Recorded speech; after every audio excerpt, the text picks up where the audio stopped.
Их дома трещат по швам. Я вызывала экспертов, и они сказали, что у меня аварийная ситуация. У жителей казанского поселка Борисково земля уходит из-под ног. Сначала по ребрике вниз ушли, потом обвалились вот эти шиповники. В чем причины, расскажет Рамиль Галиуллин.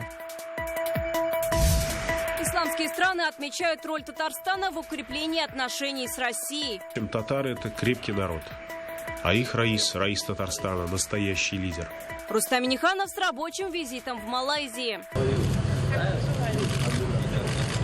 О главных заявлениях на заседании группы стратегического видения репортаж Вероники Гайнуддиновой. В Татарстане не хватает качественного халяль-сырья. Огромная проблема. И переходящий, естественно, в ценовой вопрос. На рынке появились недобросовестные производители. В какой степени ограничены и рынком поставщиков сырья. Что еще мешает развитию халяль-индустрии? Репортаж Алены Струминской. Крылья Барса готовятся к большой игре. Каких новичков взяли в команду перед новым сезоном? Лучшая реабилитация, во-первых, для здоровья. Во-вторых, это общение с ребятами, с коллективом, поездки. Спорт или возможность вернуться к жизни. О силе и стойкости духа в репортаже Арины Тыриновой.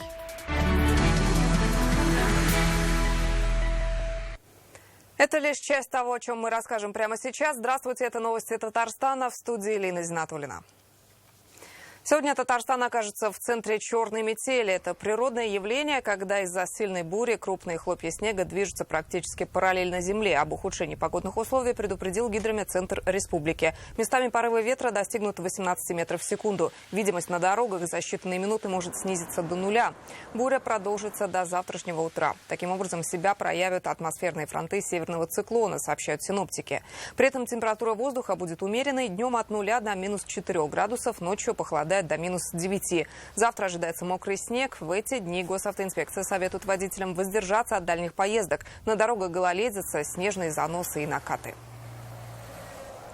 Стены трещат по швам, на участках обваливается грунт. С такой проблемой к нам в редакцию обратились жители казанского поселка Борисково. По их словам, неприятные сюрпризы начали появляться с началом строительства нового моста неподалеку. Конструкцию возвели через местную протоку. Сейчас казанцы боятся за свои жизни. Говорят, дома могут уйти под землю. А кого просить помощи, не знают. Кто виноват и найдут ли решение? Репортаж Рамиля Галиуллина. 15-го года дом. Наталья Гордеева ведет экскурсию по своему дому. Только экспонаты не самые приятные. Знает каждую трещину на 2 этажах. Под каждой батареей идут трещины. Там на кухне плитку разорвала. Тоже трещина в 2 местах.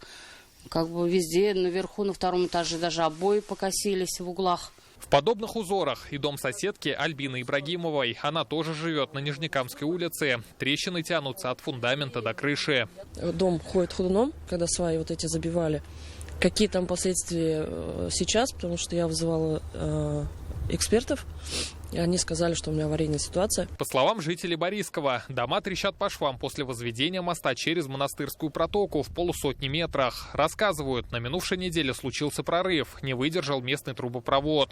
Ко всему прочему, у некоторых жителей на участках в прямом смысле земля начала уходить из-под ног. Сначала по ребрике вниз ушли, потом обвалились вот эти шиповники. Мы еще думаем, что это они вниз все уходят. А потом канализация, может, неделю там у нас канализация затопила, вся потекла к нам туда в огород. Столбы заваливались. Ребята приезжали, все это восстанавливали. В общем, страшновато, особенно ночью. Как отметили в администрации Приволжского района, заказчик работ – Главтатдортранс. Кроме моста, проект включает установку опор, строительство сетей ливневой канализации и очистных сооружений, а также расширение проезжей части. Вот что ответили в комитете по внешнему благоустройству города. В ходе проверки установлено, что нарушение целостности домов и строений по улице Нижнекамская к производимым работам по строительству моста не относятся. Мы отправили запрос в Главтатдортранс, но ответ пока не получили. Кто прав, а кто виноват, будет решать суд, куда и обратились жители. По словам независимых юристов, точное определение причин разрушений сможет дать строительная экспертиза. Чтобы вбить эти сваи, используется такое-то оборудование, которое работает с таким-то количеством ударов в минуту или в 5 минут, как у каждого оборудования, свое, и с какой силой. И именно из исследовательской части этого строительного эксперта как раз и будет в выводах указано, могли или нет эти недостатки, которые сейчас существуют у граждан, на что они обращают внимание, да, проявиться вследствие действительно строительства моста. Впереди у жителей долгие судебные тяжбы и проведение необходимых экспертиз. Пока они вынуждены наблюдать за трещинами и обвалами каждый день. Рамиль Галиуллин, Алмаз Зиединов, ТНВ, Казань. В Татарстане завершился капремонт многоквартирных домов. В Госжилинспекцию поступило рекордное количество жалоб – почти 20 тысяч. Провели более 2000 проверок. Чаще всего жильцы жаловались на работу теплосистем, водопроводов, лифтов после ремонта. Также были проблемы с кровлей и некачественно выполненными монтажными работами. Как итог, ГЖИ выявила порядка 750 нарушений. Половина были устранены, некоторые находятся на особом контроле. Об этом сообщил руководитель ведомства Александр Тыгин. Также за этот год в ГЖИ поступило 3000 обращений на перерасчет завышенных коммунальных платежей. Татарстанцам вернули порядка 38 миллионов рублей. Первое — обратиться в управляющую компанию, особенно если это в летний сезон. Потому что летний сезон действительно цены очень высокие. Мы видим и до 280, 350, 400 рублей даже видим закуп. Первое — обязательно обратиться в управляющую компанию. И если ответ не устроил, сразу идти в инспекцию. И если основания есть, мы, во-первых, оштрафуем, во-вторых, произведем перерасчет и возврат денег. В 2025 году капремонт проведут в 719 домах. Среди важных нововведений – замена наружных газовых сетей на фасадах зданий. Как сегодня сообщили в Госжилинспекции, половине собственников жилья в Татарстане не раскрывают информацию о деньгах на капремонт на спецсчетах. В этом году должны были собрать 630 миллионов рублей, но на спецсчета поступила только половина суммы. Жильцы сами могут отследить движение средств. Для этого работает приложение ГИС ЖКХ. Оно позволяет контролировать сумму накоплений и расходы управляющей компании.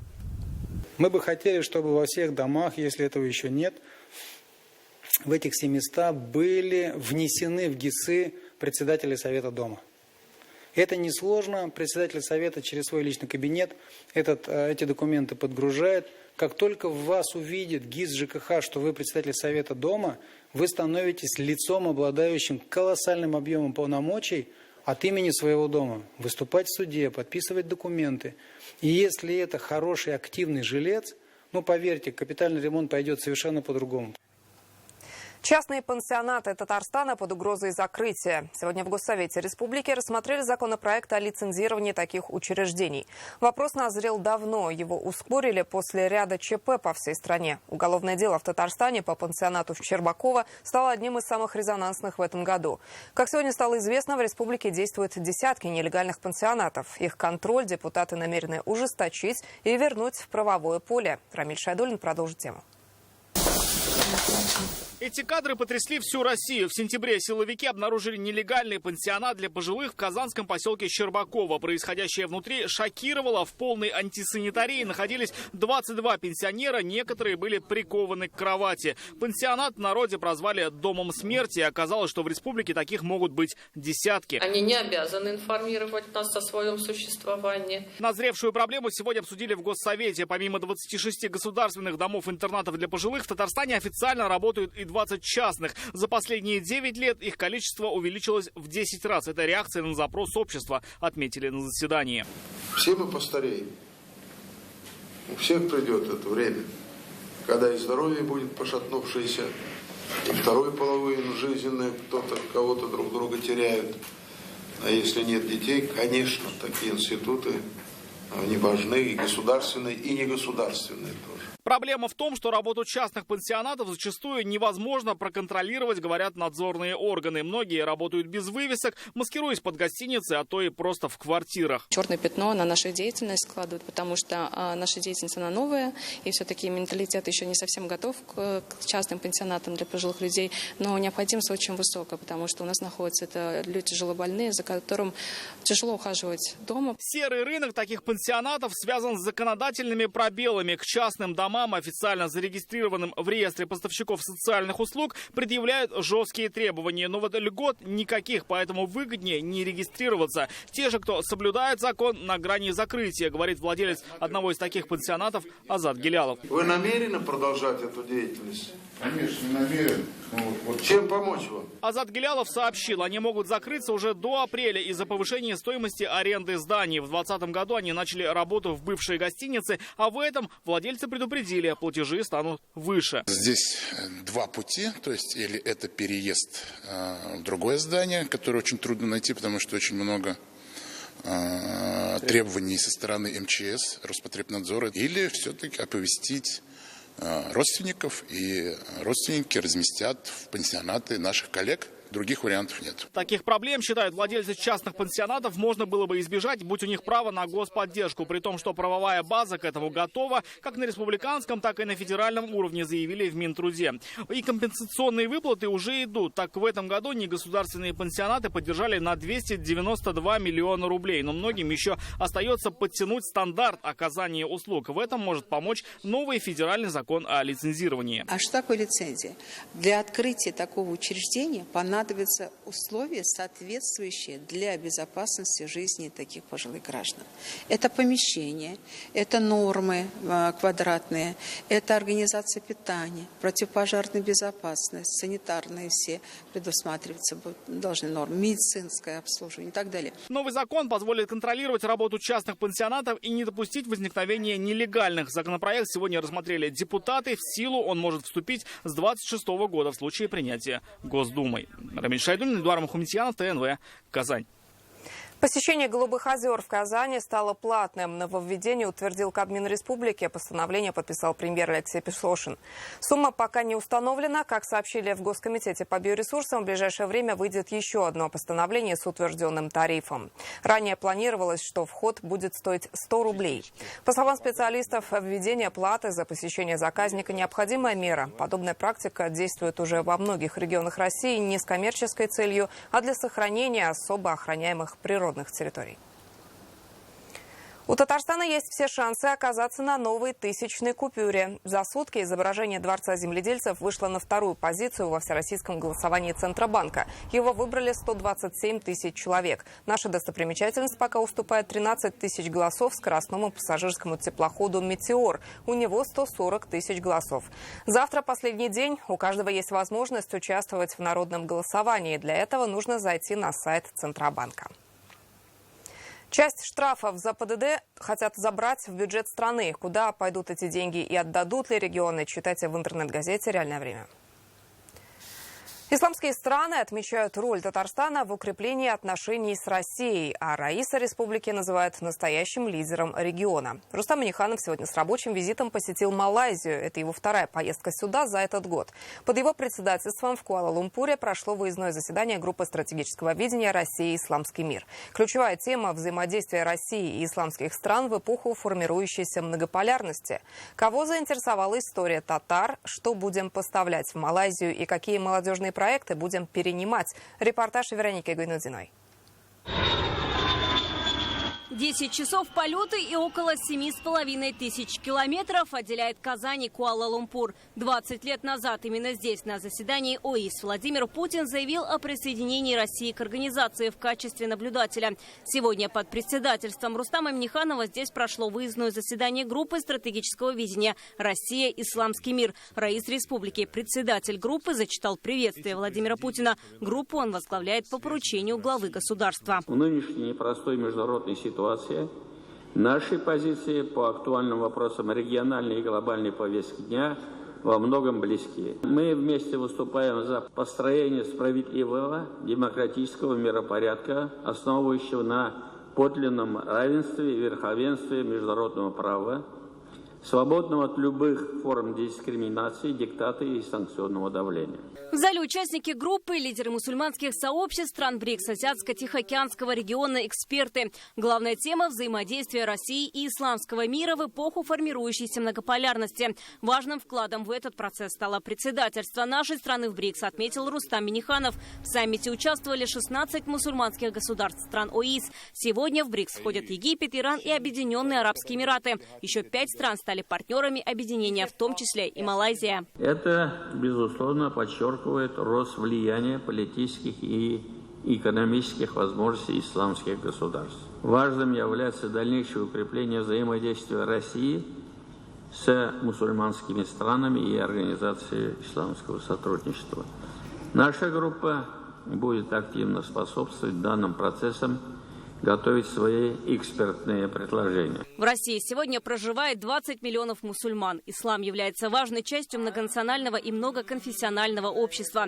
Премьер-министр Малайзии Анвар Ибрагим отметил роль Рустама Минниханова в укреплении сотрудничества России со странами исламского мира. Изучая историю России, я узнал про татар, про их богатую историю. Хотел бы отметить невероятную стойкость жителей Татарстана и при этом радушие и добросердечность. В общем, татары – это крепкий народ. А их Раис Татарстана, настоящий лидер. Рустам Минниханов с Анваром Ибрагимом виделись в августе, когда Раис посещал страну с рабочим визитом. После личная встреча прошла во Владивостоке на Восточном экономическом форуме. Сегодня Татарстан поддерживает связи с рядом регионов Малайзии, в частности, со штатами Джохор и Саравак. Объем товарооборота пока небольшой – $61 миллион. Этот год показывает рост в 1,5 раза. Достигнуты договоренности по реализации татарстанской продукции в Малайзии и по вопросам халяль. Татарстан – пилотный регион по внедрению исламского банкинга в России. Малайзия сегодня лидер в области исламских финансов. В Куала-Лумпуре Рустам Минниханов посетил молодежный центр. Здесь он встретился с лидерами молодежных объединений стран Юго-Восточной Азии.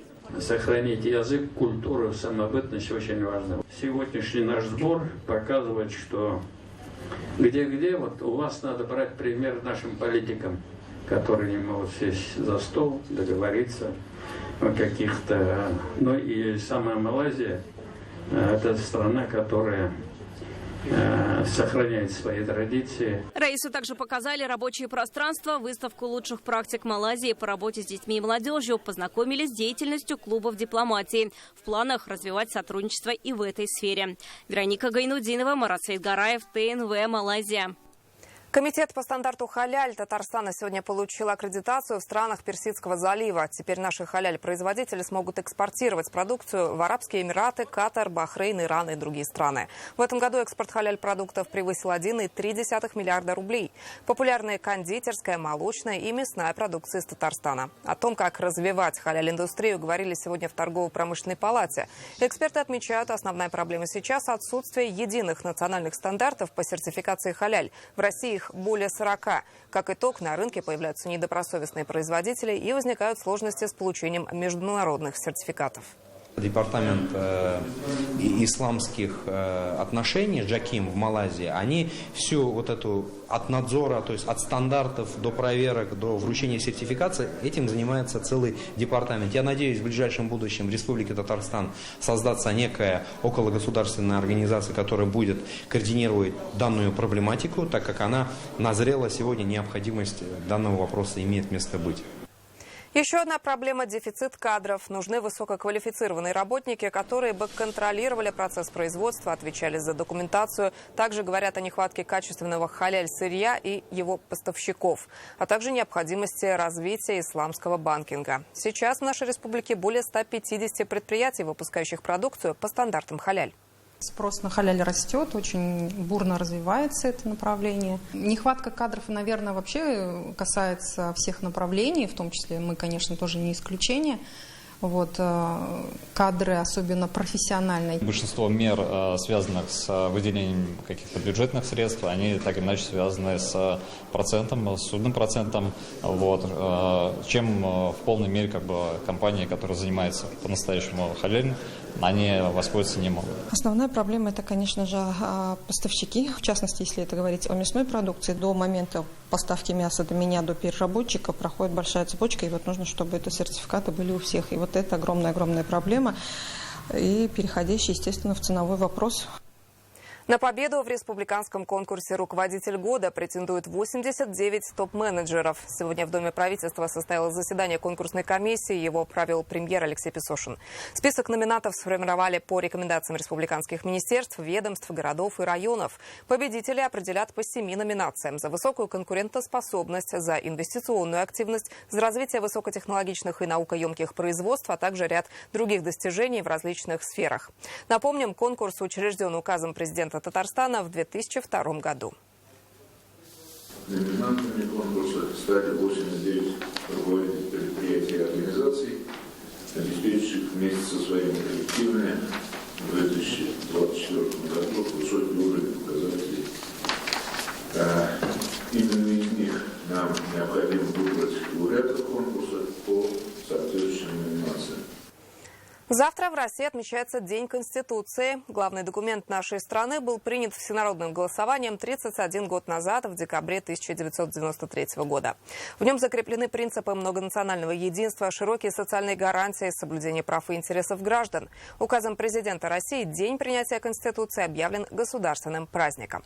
В его преддверии жители столицы поздравили молодогвардейцы. На улице Баумана раздавали казанцам триколор, организовали фотозону «Я люблю Россию» и провели опрос на знание основного документа страны. Каждый, кто принял участие, получил в подарок Конституцию.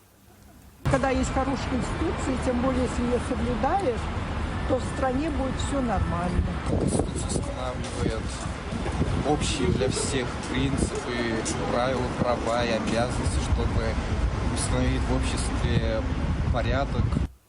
Крылья Барса начали подготовку к новому сезону. Он откроется в феврале. Несколько недель назад казанский баскетбольный клуб на колясках стал чемпионом России. О сильных духом в следующем репортаже.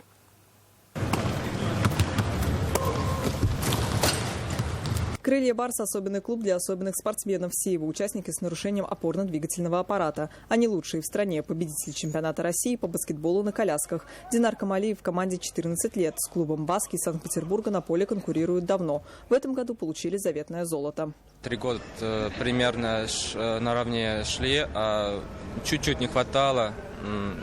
Какие-то придержать, где-то дожать. Мы в этом году очень много тренировались, усердно, и думаю, это было как раз причиной того, что мы выиграли. Наконец-то мы очень счастливы.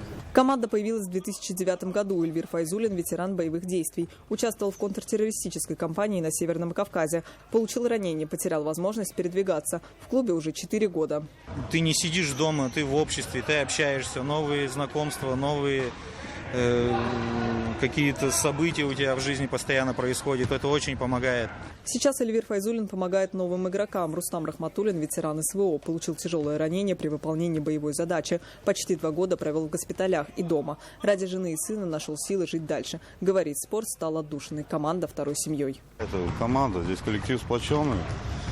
Друг другу помогает. А мне вообще, как я один-единственный сейчас новичок, они вокруг меня сплотились в любой ситуации, где надо объяснять, где надо помогать. Поддерживают и морально, и везде. То есть мне стало проще, легче. То есть с головы всякие проблемы вылетают. Спортивные успехи команды – заслуга тренера Сергея Чистова. И «Крылья Барсов» открыты для спортсменов. У нас есть возможность расширить. У нас есть коляски спортивные для них. Есть мячи, время, есть люди, кто будет с ними работать, чтобы они вливались, учились. А как вид спорта, вы сами видите, это лучшая реабилитация, во-первых, для здоровья. Во-вторых, это общение с ребятами, с коллективом, поездки. Этот год для «Крыльев Барсов» был богат на победы. Команда в новом составе начала активно готовиться к чемпионату России. Игры стартуют в феврале. Арина Тыринова, Ляна Бахтеева, Рамзиль Гарипов, ТНВ, Казань. В январе татарстанцев и гостей ждут на Всероссийском фестивале народного творчества «Кукмарские валенки». Впервые он станет 2-дневным. 4 января участникам организуют экскурсию на Кукмарский валяльно-войлочный комбинат. Торжественное открытие праздника состоится 5 января. На Комсомольской площади пройдут спортивные и творческие конкурсы для команд из Татарстана, Башкортостана, Удмуртии, яркие детские валенки, войлочные казанские ячиги, стилизованные уги. В программе «Ярмарка теплой обуви», дегустация национальных блюд и мастер-класс по созданию знаменитых кукмарских валенок. Для гостей с концертной программой выступят заслуженная артистка республики Марина Карпова, Марат Ярулин и фолк-группа «Закария». Организаторы ждут более 5000 участников. Пока татарстанцы в ожидании сильной метели, обитатели Казанского зоопарка радуются первому настоящему снегу. Предлагаем завершить этот выпуск вместе со слоном Филимоном. Он устроил увлекательное купание в снегу зооботсада река Замбези. В восторге от зимней погоды и обезьяны на видео горилла с интересом изучает образовавшийся слой льда и весело кружится.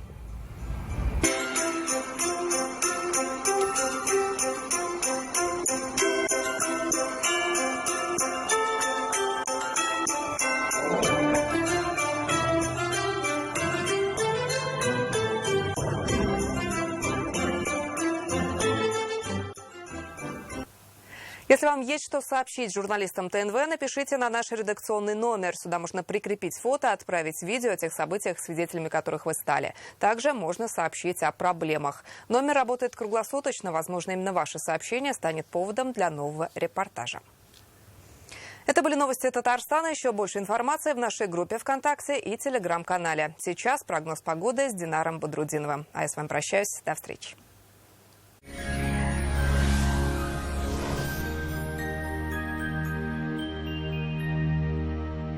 Здравствуйте, Исянмысыз, в студии Динар Бодрудинов.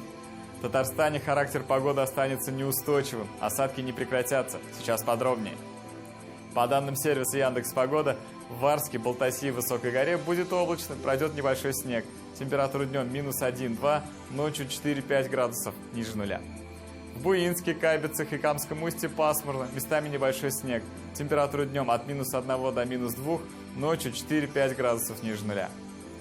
В Чистополе, Новошишминске и Мамадыше облачно, снег пройдет во всех районах. Температура днем -1, ночью -4. В Нижнекамске, Мензелинске и Сарманово будет пасмурно, пройдет снег. Температура днем -1-2, ночью 3-4 градуса со знаком минус.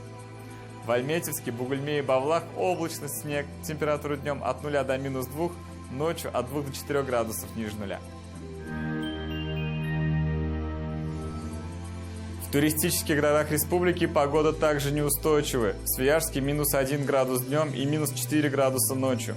Будет облачно, осадков не ожидается. В Болгаре пасмурно и большой снег. Температура днем -2, ночью -4 градуса. В Елабуге облачно, снег, днем -1, ночью -4 градуса.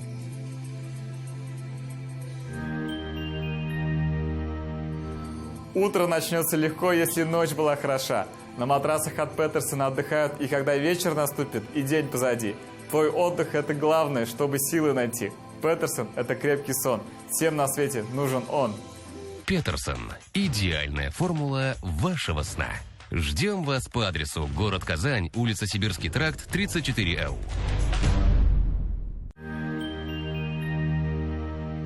В Казани будет облачно, без осадков. Температура днем -1, ночью 4 градуса ниже нуля. Атмосферное давление ниже нормы. Оно составит 743 мм ртутного столба. Ветер западный 2,5 метра в секунду. Влажность воздуха 89%. Магнитное поле Земли спокойное. Это все о погоде. Удачи в делах и всего доброго. Энергозамышловался.